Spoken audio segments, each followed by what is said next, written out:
Wih, selamat datang. Selamat datang di Arafah Haji 2024. Masya Allah. Silakan Pak, silakan.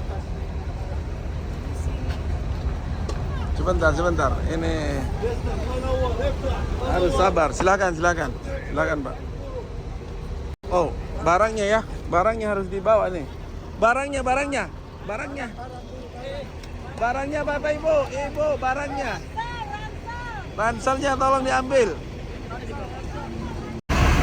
Ahlan wa sahlan. Selamat datang. Wih, mantap. Wih, udah ingat semua muda. Halo Ustaz, ayo langsung Pak. Si itu belum tiba. Belum. Katanya udah tiba. Nggak tahu di mana.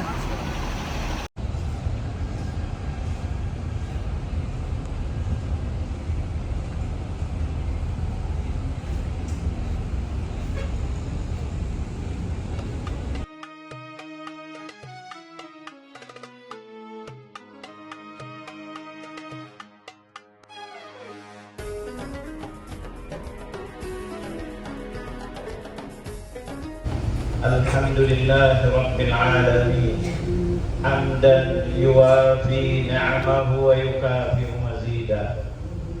Ashhadu an la ilaha illallah wahdahu la syarika lah wa ashhadu anna sayyidana Muhammadan abduhu wa rasuluh arsalahu Allahu rahmatan lil alamin. Allahumma salli wa sallim wa karrim wa 'azzim ala sayyidina wa habibina wa syafi'ina wa qudwatina wa maulana Muhammad al-Fatih lima ughliq wal khatim lima sabaq nasiril haqqi bil haqq والهادي إلى صراطك المستقيم وعلى آله وصحبه حق قدره ومقداره العظيم. أما بعد فيا عباد الله أوصيكم ونفسي بتقوى الله فقد فاز من اتقى وخاب من طغى. ويقول الحبيب المصطفى صلى الله عليه وسلم إنما أنا رحمة مهدى. صدق الله العظيم وصدق الرسول الكريم ونحن على ذلك من الشاهدين. معاشر المسلمين, para jemaah, para tetamu Allah yang terspesial, para jemaah waqifina bi Arafat, ketahuilah hari ini adalah hari yang termulia, hari yang paling dimuliakan oleh Allah Jalla Jalaluh. Kita dipanggil bukan sembarang siapa yang memanggil Allah Jalla Jalaluh. Wa adzin fin nasi bil haji. Dengarkan baik-baik, Allah menyuruh kita untuk haji, dipanggil oleh Allah Jalla Jalaluh. Allah tidak butuh kepada kita, kita sangat butuh kepada Allah Jalla Jalaluh. Di sini Allah Jalla Jalaluh memanggil kita untuk apa? Untuk kita diberi oleh Allah Jalla Jalaluh. Makanya kita tidak boleh main-main. Kita adalah tetamu-tetamu yang sangat spesial, yang sangat istimewa, yang sangat dimuliakan oleh Allah Jalla Jalaluh. Di dalam hari yang paling mulia ini adalah hari Arafat, yang mana kata baginda Nabi Muhammad sallallahu alaihi wasallam, yang mana Rasulullah sallallahu alaihi wasallam di saat seperti ini, di hari yang mulia ini, Rasulullah berkhutbah dengan khutbah yang paling dahsyat di dalam hidupnya.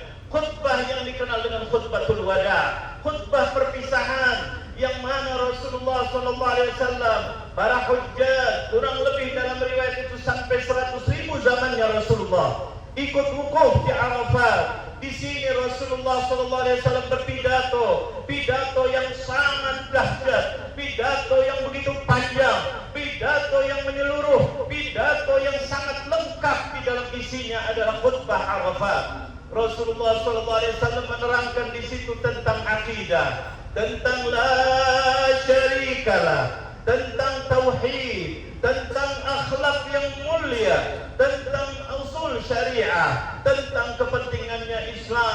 syariat Islam. Maka Rasulullah di situ mengumandangkan seperti apa yang kita telah takbirkan. Labbaik Allahumma labbaik, labbaik la syarika laka labbaik, innal hamda wan ni'mata laka wal mulk la syarika lak. Dengarkan baik-baik. La syarika lak artinya apa? Tidak ada Tuhan, tidak ada Allah yang bisa. Tidak ada Tuhan kecuali Allah yang bisa membolak-balikkan hati kita, merubah nasib kita, memendekkan atau memanjangkan umur kita. Segala-galanya kita ada di tangan Allah Jalla Jalaluh.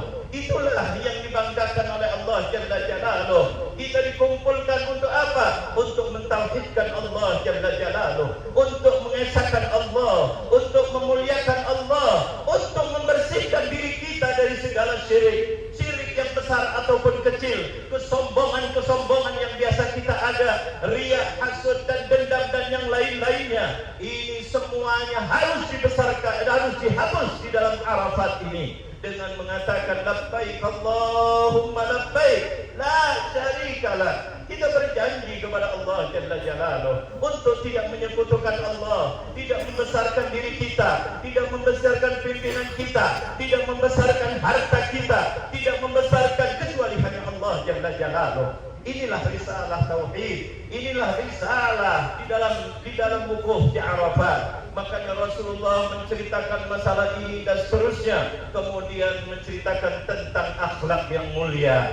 Jangan sampai merendahkan orang lain, apalagi mendolimi orang lain, sampai yang ditujukan yang paling penting, sampai Rasulullah mengatakan kepada kaum lelaki yang ada wukuf, diwasiatkan oleh Allah Jalla Jalaluh, mengatakan ittaqullaha fin nisa. Hai kaum lelaki, jangan mendolimi kaum wanita.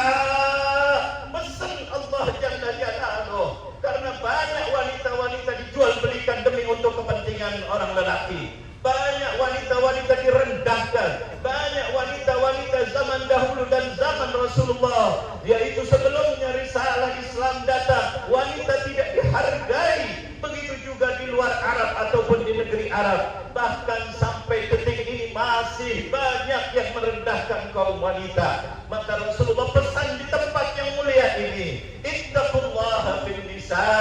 Hati-hati kaum lelaki, jagalah perempuan itu. Apa kata Rasulullah? Innakum akhadtumuhu ittakhadtumuhu bi amanatillah. Kalian mengambil perempuan itu dengan amanat dari Allah Jalla Jalaluh. Amanat yang diberikan oleh Allah Jalla Jalaluh.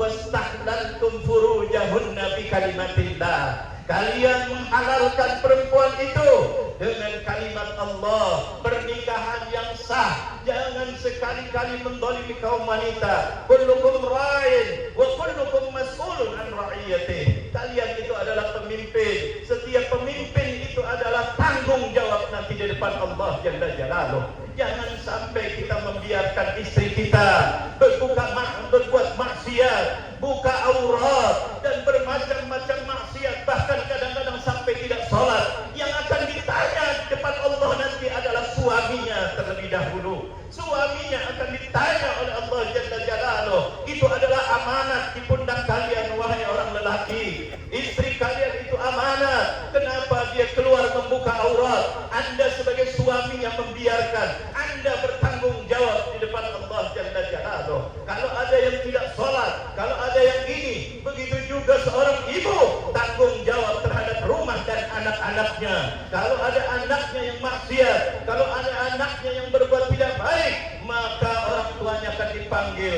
ibunya akan dipanggil, ayahnya akan dipanggil oleh Allah Jalla Jalaluh, akan dipertanggungjawabkan di depan Allah Jalla Jalaluh. Salah satu khutbahnya Rasulullah di Arafat, pentingnya masalah keluarga, pentingnya masalah bertanggung jawab. Jangan dianggap masing-masing, jangan dianggap dia sudah ini, sudah itu, tapi tanggung jawab itu terus di depan Allah Jalla Jalaluh. Lantas Rasulullah mengingatkan, jangan sampai berbuat perbuatan yang tidak baik. Untuk mencegah itu, apa yang diingatkan oleh baginda Nabi Muhammad? Rasulullah SAW selalu mengingatkan dengan cara apa? Aksiru min dzikri hadhil ladzat. Berbanyak dengan ingat kematian. Itu adalah obat kalian. Jangan sampai kalian lalai. Pikir nanti. Syaitan akan mengganggu anda. Nanti dulu. Berbanyak kata Rasulullah. Ingat kematian itu adalah obat untuk menjadikan kalian bisa berdikari. Kalian itu membimbing keluarganya karena Allah Jalla Jalaluh. Makanya Rasulullah membuka logika kita. Apakah anda tahu berbicara kepada para sahabat? Apakah anda tahu siapa orang yang paling cerdas? Maka sahabat Nabi tidak bisa menjawab dengan jawaban yang tepat dan benar. Maka qila wa man ya Rasulullah, sahabat bertanya kepada Rasulullah, siapa mereka ya Rasulullah orang yang cerdas? Kata baginda Nabi Muhammad, dengarkan baik-baik, aktsaruhum lil mauti tikra wa ahsanuhum lahu isti'dada. Baginda Nabi Muhammad mengatakan, orang yang cerdas selalu mengingat, selalu banyak mengingat. Jangan-jangan kematian sudah dekat. Maka dia akan menghisap diri kita. Ya Allah, aku sudah bawa apa? Aku sudah kembali apa belum? Aku sudah bertaubat apa belum? Aku sudah berbakti sama ibu dan ayah apa belum? Aku sudah mendidik istri apa belum? Aku sudah berjuang mendidik anak-anak dengan baik apa belum? Itulah yang diajarkan oleh baginda Nabi Muhammad. Obati diri anda dengan diri anda sendiri dengan memperbanyak yaitu kematian. Bukan hanya ingat mati. Wa ahsanuhum lahu isti'dada. Kalau tiba-tiba datang kematian, maka apa yang sudah disiapkan? Makanya ketika haji kita diajarkan wukuf untuk memakai pakaian yang dua helai. Untuk apa? Mengingat kematian. Inilah yang kita akan bawa. Baju anda, pangkat anda, semua kekayaan anda tinggal. Masuk liang kubur dengan pakaian yang mirip dengan pakaian ihram. Kalian dikumpulkan sampai Imam Al-Ghazali menjelaskan kalau wukuf di Arafat bagaikan kita nanti di padang mahsyar. Kumpul semuanya orang, kumpul semua orang. Seperti apa digambarkan oleh Allah di dalam Al-Quran, yauma yafirrul mar'u min akhihi wa ummihi wa abihi wa sahibatihi wa banihi likulli imrin minhum yauma idzin sya'nun yughni. Ingat nanti kita di padang mahsyar, kita semuanya akan dibangkitkan oleh Allah Jalla Jalaluh. Orang semuanya dalam keadaan ketakutan luar biasa. Sampai suami takut dengan keadaannya sendiri. Istrinya minta tolong kepada suaminya, saya tidak berani di depan Allah, saya masih banyak salah. Anaknya, istrinya, suaminya, dan teman-temannya semuanya. Bahkan kalau kita melihat riwayat-riwayat tentang hari kiamat, tentang padang mahsyar, bagaimana para nabi pun tidak berani menghadap kepada Allah kecuali baginda Nabi Muhammad. Ini adalah diingatkan oleh baginda Rasulullah ketika wukuf di Arafat. Diingatkan, diperbanyak kematian. Ingat kematian.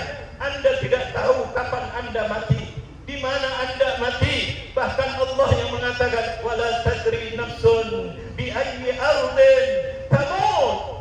Jiwa manusia tidak akan tahu dan tidak bakal tahu di mana dia akan mati. Mati itu adalah haknya Allah Jalla Jalaluh. Makanya di sini Rasulullah mengingatkan kepada kita ini dipanggil haji untuk dikasih sayang oleh Allah Jalla Jalaluh. Makanya dipanggil Duyufur Rahman. Duyufnya maha pengasih, maha penyayang. Tamu-tamunya agar pulang dari haji mudah-mudahan sudah dikosongkan dari semua dosa.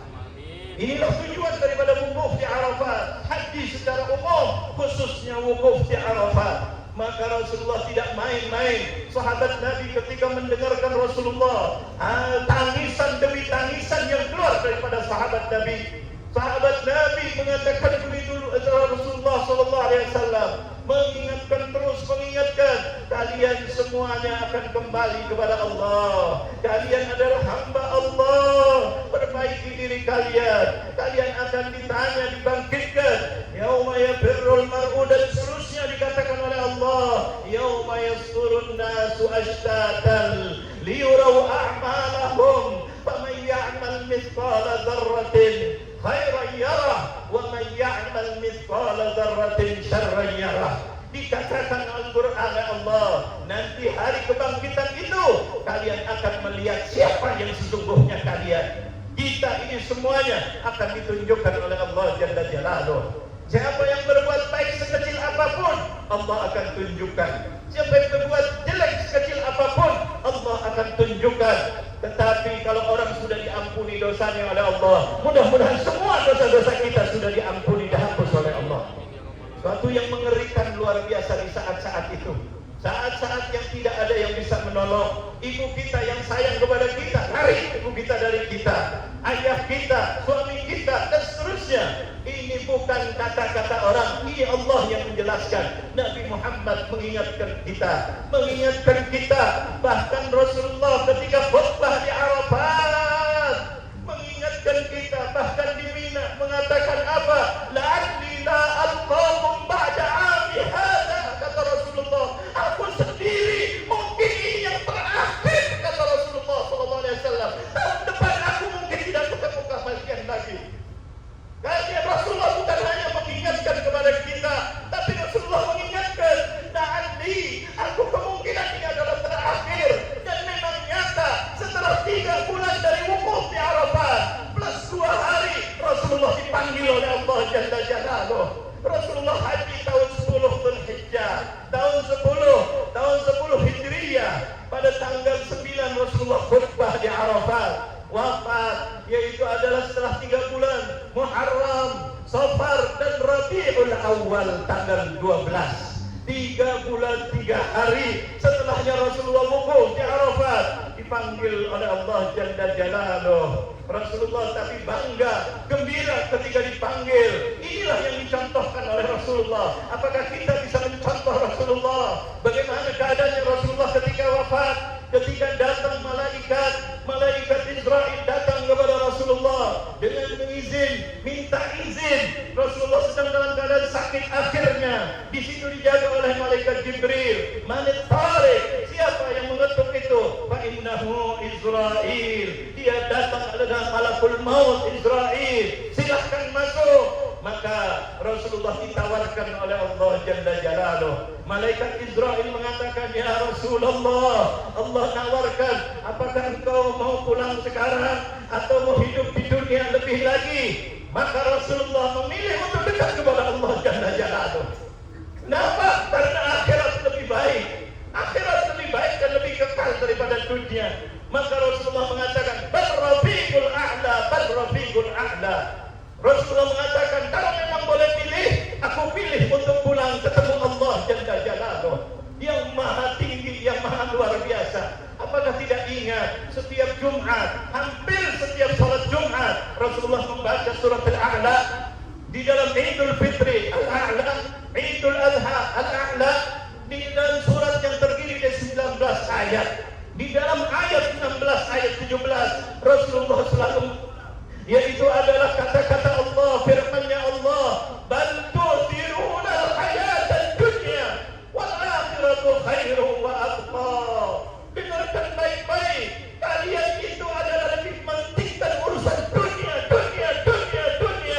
Tetapi kalian tidak punya akal yang sesungguhnya, yaitu adalah akhirat, lebih baik dan lebih kekal, kata Allah. 2 ayat ini, makanya ulama-ulama menjelaskan bahwa adalah Rasulullah kenapa membaca surat ini, karena di situ mengingatkan kita. Padahal Rasulullah sudah khutbah Jumat, tapi ketika memilih surat yang ada ayat itunya untuk mengingatkan kepada kita, ad-dunya sa'ah faj'alha ta'ah.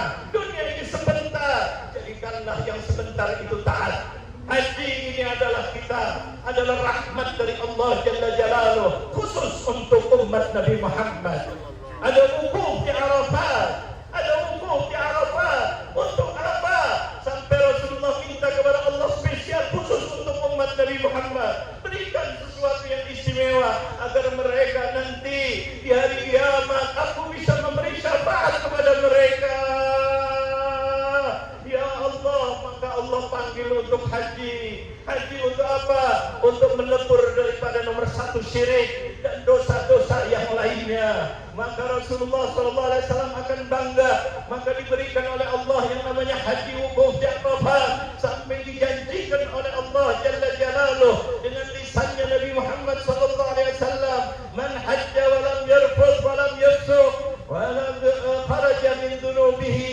kayauma waladathu ummuh. Dengarkan baik-baik, barang siapa yang haji dan dia tidak berbuat fisik, tidak berbuat husuk, tidak berbuat maksiat, tidak berbicara yang maksiat, dan tidak ada jidal, maka dijamin oleh Allah melalui lisannya Nabi Muhammad, dia pulang dari haji seakan-akan dosanya sudah tidak ada lagi, seperti bayi baru keluar dari perut ibu. Apakah tidak bangga kita menjadi umatnya Nabi Muhammad?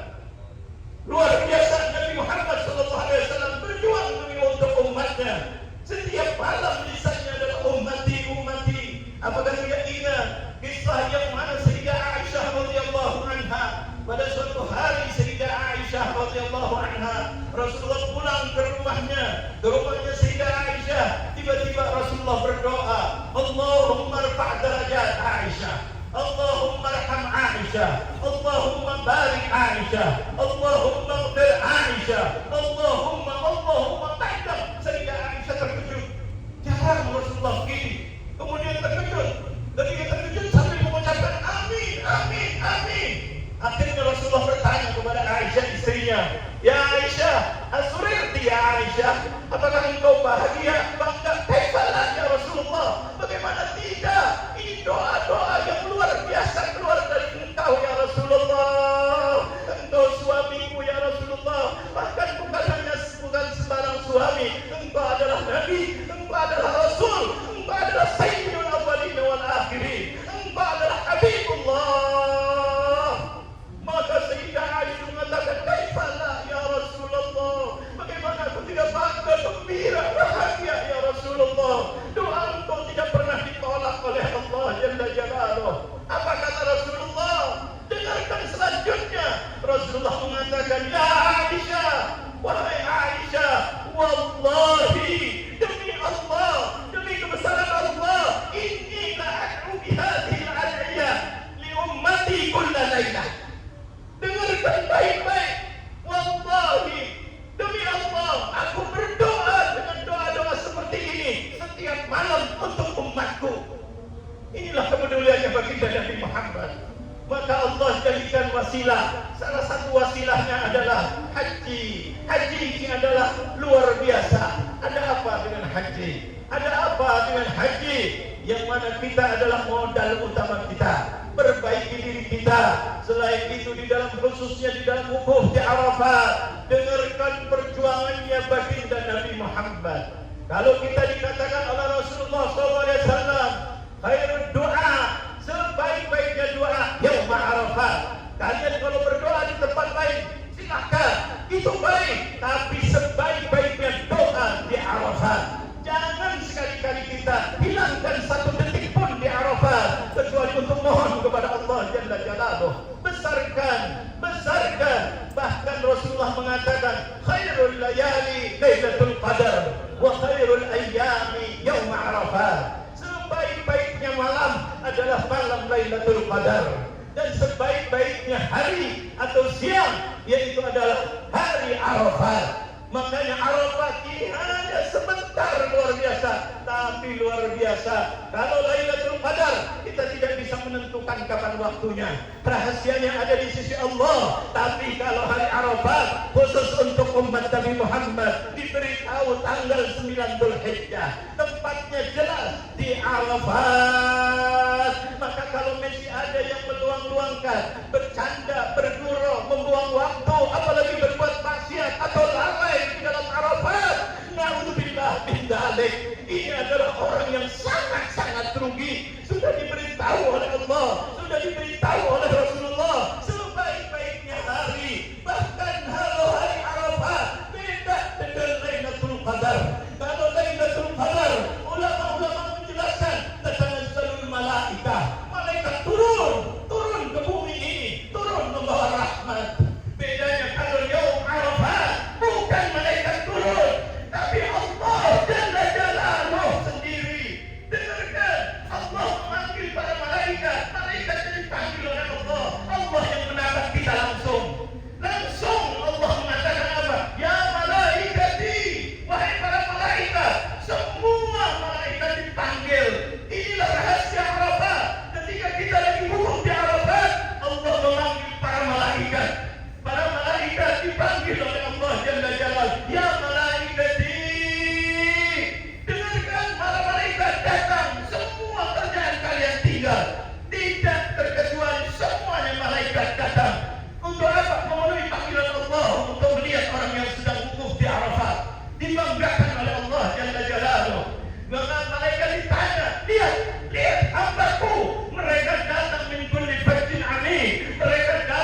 Allah berdialog lagi di sini mengatakan apa? Kaifa law ra'auha. Bagaimana kalau mereka sudah melihat nikmatnya surga? Bagaimana kalau mereka sudah tahu hakikatnya, indahnya surga, kenikmatan surga? Maka malaikat mengatakan, la ashadu talaban wa raghbah. Katanya mereka sudah melihat surga, mereka ingin lebih ingin lagi, lebih ingin cepat lagi, karena di surga tidak ada sakit, tidak ada orang membuat sakit hati, tidak ada orang yang membuat sakit hati, semuanya nikmat, nikmat, nikmat, nikmat, nikmat. Tidak ada namanya kematian, tidak ada gini dan seterusnya, hidup selamanya. Kalau di dunia sedikit sakit, sedikit pusing, sedikit mikir, sedikit ini ketakutan, dibayang-bayang kematian. Di surga tidak ada lagi nikmat selama-lamanya. Terus kemudian Allah bertanya lagi di hari Arafat. Di hari Arafat bertanya kepada malaikat, bukan Allah ingin tahu, Allah Maha tahu, Allah sudah tahu. Buktinya Allah memanggil malaikat, Allah yang sudah melihat sebelum malaikat. Ini bedanya dengan Lailatul Qadar. Kalau Lailatul Qadar malaikat yang datang dengan sendiri, semuanya dengan izin Allah. Tapi kalau ini dipanggil oleh Allah. Bahasa mengatakan tatanazzalul malaikah, malaikat turun ke bumi, ya, dengan izin Allah. Tetapi kalau ini dipanggil oleh Allah Jalla Jalaluh, berarti yang melihat Allah terlebih dahulu untuk menunjukkan dahsyatnya hari Arafat.